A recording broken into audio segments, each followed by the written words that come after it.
A palavra Natal quer dizer nascer, e por um acaso, foi no último Natal que eu descobri mais sobre onde eu nasci. Minha tia-avó Ivone levou um álbum de fotos muito velhas pra gente ver, e foi vendo esse álbum que eu descobri quanta gente diferente tinha na minha família. A gente estuda na aula de história e sabe que a população do Espírito Santo, assim como a do resto do Brasil, foi formada por indígenas, africanos e europeus. Mas é sinistro perceber que a gente também é fruto dessa mistura toda. Maneiro.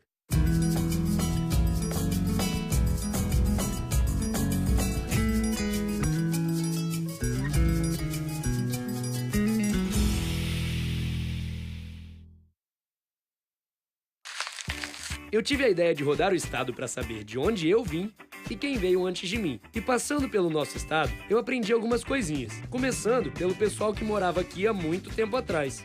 Um pessoal que veio de longe, encontrou terra boa e fértil e resolveu ficar por aqui mesmo.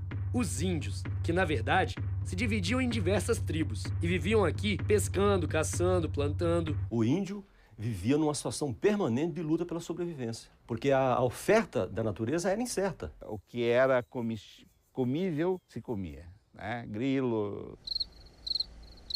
Não era fácil não era fácil ser índio não. Mas mesmo não sendo fácil ser índio naquela época, eles davam um banho na gente no que se refere a viver em harmonia com a natureza. A relação que os povos indígenas tinham com a terra não era uma relação de comércio, de propriedade. É uma relação sagrada. Ali estavam as divindades dele, ali estavam os ancestrais deles. Ali estava a fonte do alimento deles. E ainda dão, né? É isso que faz nós ser o Guarani. Ter respeito pela natureza, respeito pelo rio, respeito pelos animais, pegar na época certa, tudo isso. Entrar na mata, pedir licença. Mas se por um lado eles viviam em harmonia com a natureza, por outro, os índios tinham rivalidades tremendas. Os índios não eram anjos, eles se combatiam, tanto que praticavam antropofagia, né? Vocês pretendem me comer? A antropofagia é a prática de se comer carne humana, que era praticada pelos índios quando faziam guerras contra os seus inimigos, os seus adversários. Era quase como se fosse um ritual de esporte. Direto da tribo dos espertos tupis, usando tanga azul e cocar.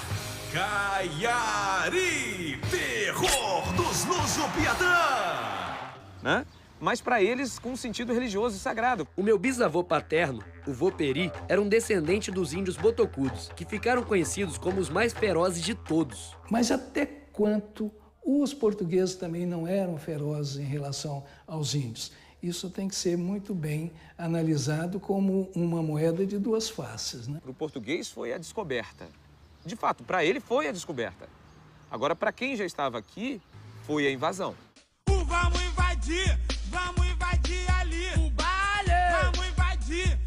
Mas se os índios ficaram assustados com a chegada dos portugueses, os portugueses também não foi exatamente fácil vir para cá.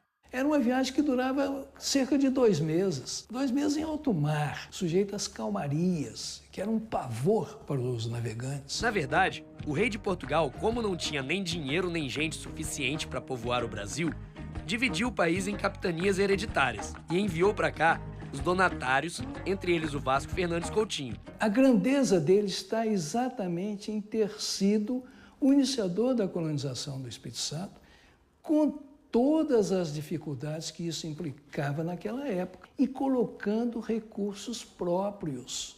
Ele poderia ter uma vida tranquila em Portugal, ele tinha bens, imóveis, mas ele se aventura e vem.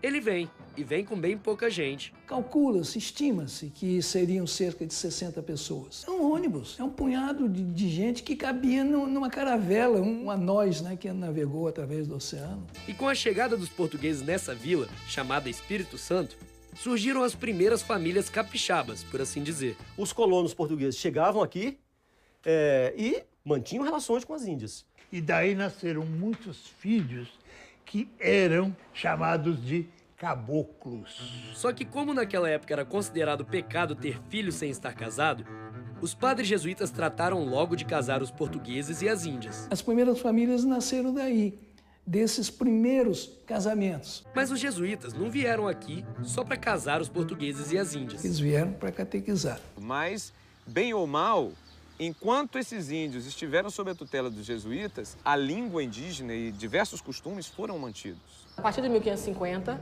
eles chegam para ocupar o espaço onde hoje está o Palácio Teixeira. Que centralizava os aldeamentos, as outras construções jesuíticas no estado.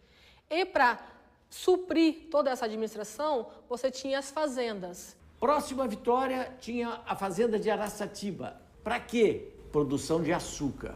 Então, o nascimento do Espírito Santo está nesse contexto de globalização. Eles vinham para fazer a produção de açúcar, para esse açúcar depois ser consumido na Europa. Globalização naquele tempo, vivendo e aprendendo. Segura aí, que no próximo bloco a gente vai aprender um pouquinho mais. Os globalizados portugueses vieram para cá produzir açúcar e vender então o produto para a Europa. Mas antes, eles vieram pegar nosso pau-brasil, também conhecido como Ibirapitanga. É interessante isso, o Espírito Santo como um saco sem fundo, né? O extrativismo começa aqui desde a chegada do primeiro colonizador e não para. O Espírito Santo é como se tivesse ficado ali guardado para uma hora do saque. E falando em saque, eu aprendi que só uns 30 anos depois que os portugueses descobriram o Brasil, é que eles vieram. E vieram correndo para evitar que os piratas continuassem aqui nos roubando e acabassem tomando a nossa terra. O pau-brasil que aqui havia em grande quantidade trouxe também outros povos interessados, franceses. Os franceses estão disputando o litoral brasileiro com os portugueses desde o início.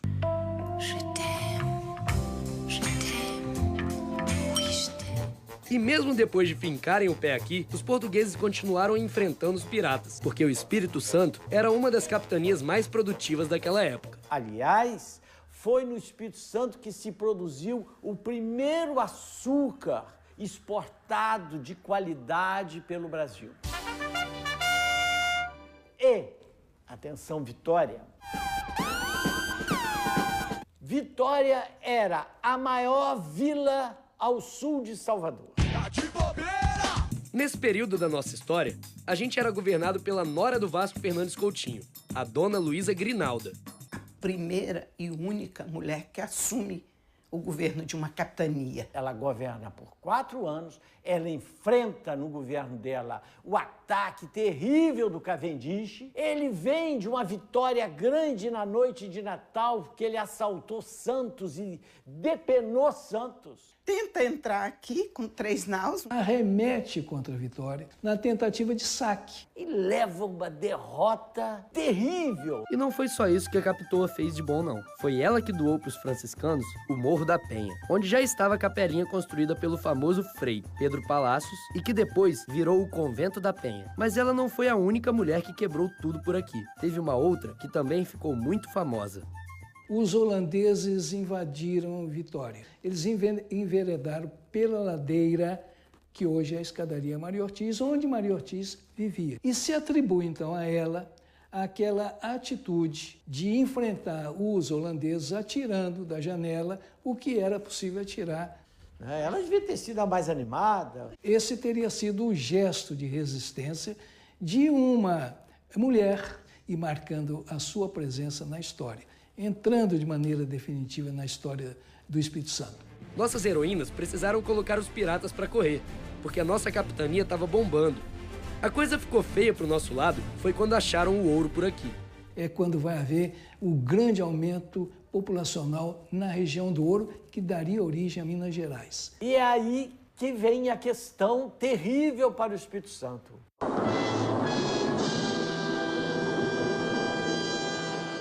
Sabe-se que o Espírito Santo virou uma barreira natural para impedir o escoamento clandestino de ouro.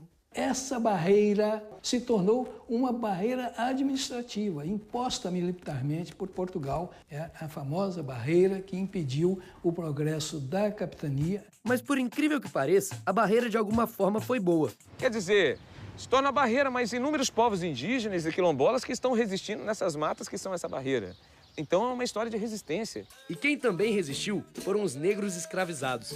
trazidos lá da África para trabalhar para os portugueses. Os africanos, eles tinham tecnologia, né? Conheciam bem a metalurgia.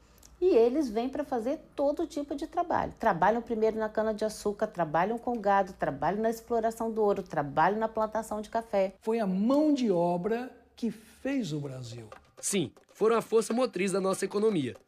Mas, infelizmente, eles também eram considerados um produto econômico. Tinha africano aqui porque havia o interesse do português em fazer o comércio com uma mercadoria chamada escravo. Pois é, por mais absurdo que isso possa parecer hoje, era assim que os africanos eram vistos naquela época. E aí, eles e seus descendentes tiveram que se unir, se organizar e lutar por sua liberdade. Liberdade era o quê? Era sair da escravidão. E a escravidão não acabou do dia para a noite. Foi um processo que aconteceu bem lentamente, até que a princesa Isabel assinou a Lei Áurea.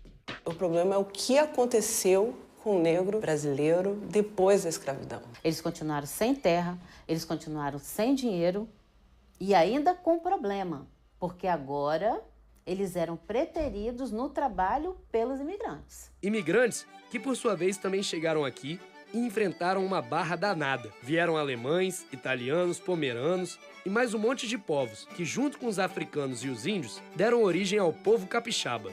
Basta olhar a árvore genealógica da minha família. E no próximo sábado, a gente vai conhecer um pouco mais da história desses imigrantes.